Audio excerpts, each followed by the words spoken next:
Here in the subsection of Chapter 14 called 14.3, we're going to finish up our Federal Reserve system and finish talking about open market operations and how the Federal Reserve is able to try to manipulate the macroeconomy by using the tools it has in the banking system. Now remember, we've talked about open market operations, and let's go back and remind ourselves from what we talked about last time with bond yields. We know that the open market operations activity is premised on the idea that the participants in the bond market will respond to changes in bond prices and bond yields. Now that should just make basic common sense. People invest for these bonds because they want to earn interest. If you can earn more interest, well, you'd be stimulated to go do that, wouldn't you? But if the interest rate was low on these bonds, then you'd be kind of discouraged and maybe not invest in them. So that's just basic common sense as to why people choose to buy the things that they buy. So, as we can see on the next bullet point, the Fed can induce people to buy bonds from them by offering to sell them at a lower price. Because remember, on the previous set of slides in 14.2, we were able to demonstrate that if the price is low, that means the rate of return on the bond or the yield is high.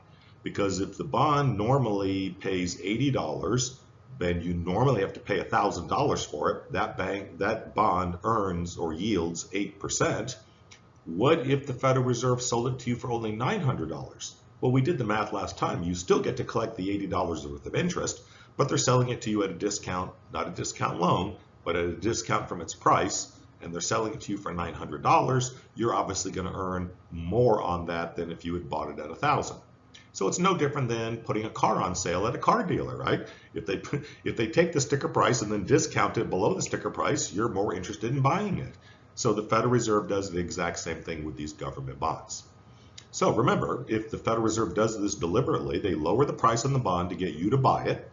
The public pays for the bonds, right? You can't just get the bonds for free. So when the investor pays for the bond, they write a check on their bank. That takes the money out of the bank. So bank reserves fall, and then if bank reserves fall, fewer loans can be made legally, and then of course the money supply decreases. So if the Federal Reserve wants to decrease the money supply, this is exactly how they would do it. They would lower the price on bonds to get people to buy more of them. So the Federal Reserve sells bonds to reduce the money supply. Alternatively, let's assume that the Federal Reserve wants people to wants people to sell bonds to the Federal Reserve. How could the Federal Reserve get you to do that? By offering to buy them at a super high price. We also went through an example of that. What if the Federal Reserve is willing to pay $1,100 for a bond that you paid only $1,000 for a month ago? Then obviously you're going to make a nice big fat profit. Not only are you collecting the $80 worth of interest, but you sell a $1,000 bond for $1,100, you also make an extra $100 of capital gain. So that would give you a strong reason to do that, right? So if the Federal Reserve wants people to sell their bonds to them, they can offer to buy them at a higher price. So the Federal Reserve, where does the Federal Reserve get the money to pay for these things? Unlike you, who has to go to their own bank to do it, the Federal Reserve simply prints up the money and pays for the bond. When people get that money from the sale, they go to their bank, deposit the money in the bank reserves rise, and then now the bank is in the position to make more loans. As they do so, the money supply increases. So the Federal Reserve can either reduce the money supply or can increase the money supply. They reduce the money supply by selling bonds to the public. They increase the money supply by buying bonds from the public. And again, rather than trying to memorize it, just work through the multiple steps in your head by picturing someone literally trying to either buy the bond or from the Federal Reserve or sell the bond to the Federal Reserve. Trace where the money goes, and then ask yourself, are bank reserves going to rise or fall from this operation? And then that will tell you what the banks will do. Now, the Federal Reserve has also done something called quantitative easing. Now, quantitative easing actually isn't anything different. It's just applied to a different set of securities. Let's take a look at a thing the Federal Reserve did back in 2009 to 2011. This was a pretty famous time, unfortunately, for not a good reason. This was the aftermath of the Great Recession, which lasted from 2008 to 2009, we had the Great Recession. Unemployment skyrocketed all the way up to 10%. Bank loans were going down because they couldn't find any worthwhile customers. Obviously, homeowners were not buying houses, so very few home loans were being made. It was a time period where the economy was doing very poorly. The Federal Reserve wanted to stimulate the economy. They wanted banks to make more loans. They wanted to put more reserves in the banking system to make sure that people felt comfortable that the banks were sound because they had tons of cash sitting in the vaults. Okay? So how does the Federal Reserve do that? Well, they went through what's called an open market operation. But normally what they do is they buy government securities, usually short-term government securities that only last a couple months at a time before they expire. That's the market in which the Federal Reserve normally plays. But this time, they also bought long-term bonds and mortgage-backed securities. And what they did, and by buying a lot of them, they drove up the price, driving down the yield, meaning that any new buyer, because the price is so much higher, is going to earn a lower rate of return. This injected tremendous amount of reserves into the banking system because obviously the current owners of those securities, when they sold them to the Federal Reserve, got money in return. The Federal Reserve paid for them, and then those people went and deposited the money in the bank, and that put excess reserves in the banking system.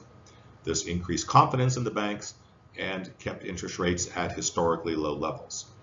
I don't know about you, but it turns out for me personally, my wife and I bought a new house during that time period, and we got a very, very low interest rate. And that's because the Federal Reserve, by paying super high prices for securities, drove down the interest rates on all securities much, much lower than they would have otherwise have been. Now let's go back to the federal funds rate for a minute. When the Federal Reserve is trying to figure out or signal changes in its in reserves, in what they want the reserves to do, you generally see this pop up in what's called the federal funds rate. Remember, we've defined this once before, but the federal funds rate is the interest rate paid on federal funds. Federal funds, it's a very unfortunate name. They're not money coming from the federal government. It's not named federal for that reason. What it is are reserves on deposit in banks, and the banks lend the excess reserves they have to each other when one bank is running short on reserves, but another bank has excess reserves. Remember, excess reserves are just cash, therefore they earn no interest. So one bank wants to lend the excess reserves to another bank, and that bank wants to borrow it because they've run short of reserves. So that's what the federal funds market is, and the federal funds rate is the interest rate on those transactions. So if the Federal Reserve increases reserves by buying bonds, a completely separate operation, remember that's the open market operations, but if reserves are rising, what happens to the number of banks who are short of reserves who need to borrow reserves? Well, there's fewer banks needing to borrow them, right? Because the Federal Reserve has put all this excess money into the banking system. So if there are fewer borrowers, what would you expect to happen to the interest rate? It would fall, right? Because there's very little demand. How about if the Federal Reserve is decreasing reserves by selling bonds? Remember, when the Federal Reserve sells a bond to the open market, whoever buys it has to pay for it, so they take money out of their bank to pay for it. And what does that do to reserves in the bank? It lowers reserves.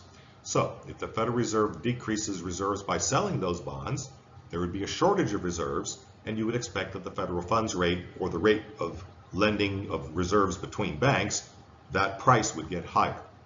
So it turns out that the federal funds rate is a highly visible sign of what the Federal Reserve is doing with their open market operations. And the Federal Reserve often gauges their open market operations by looking at the federal funds rate. If the government is trying to stimulate the economy, they want interest rates to be low, so they would be doing what? Buying bonds from the public, paying for them with money they just made.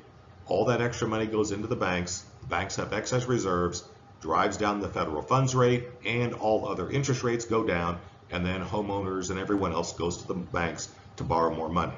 So that would be a mechanism by which the Federal Reserve could stimulate the economy. And vice versa, the Federal Reserve could do the opposite if they wanted to slow the economy. So let's remind ourselves, we've done this once before, but this is a reminder slide. To increase the money supply, there's three things the Federal Reserve can do. They can lower the reserve requirements, and we've already gone through the math. I'm not going to do it right now, but go back and review if you have to. The reserve requirements determine how much of the excess reserves, how many times those reserves will be lent and how much it will grow. So the lower the reserve requirement, the more that the banks can lend out.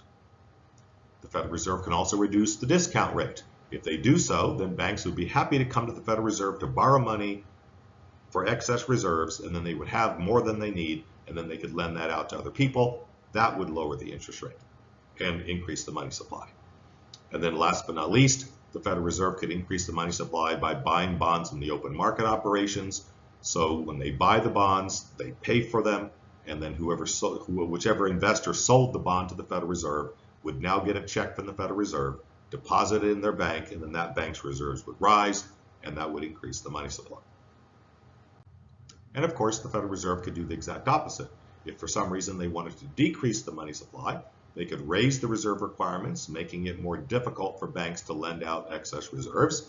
They could increase the discount rate, again, discouraging banks from borrowing excess reserves. Or last but not least, certainly not least, it's actually the major thing they do. They could sell bonds in the open market operations, and when the investors pay for those bonds that they just bought, obviously that pulls money out of the banking system. That decreases the money supply. And then last but not least, we're going to wind up with our decisions for tomorrow. This is about crowdfunding.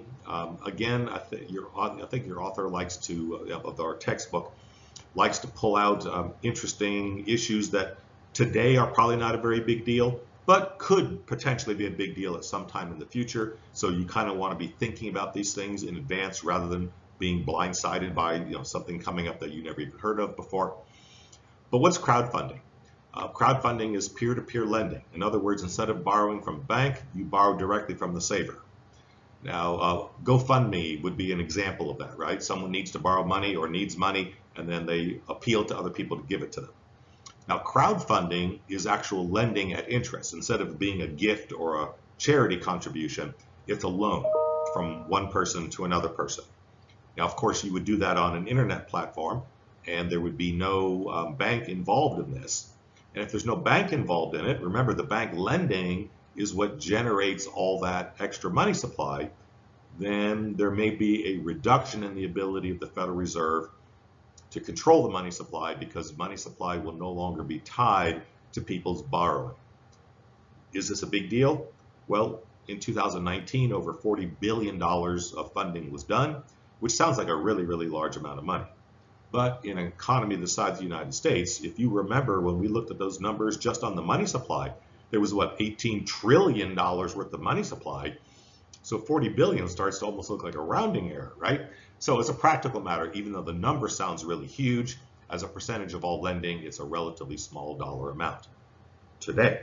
Whether it will be so in the future, that's of course what your author wants you to be aware, that there's things going on that may weaken the ability of the Federal Reserve to control the money supply and therefore aggregate demand by controlling the amount that banks lend. So that's it for chapter 14. We'll pick up with our next chapter.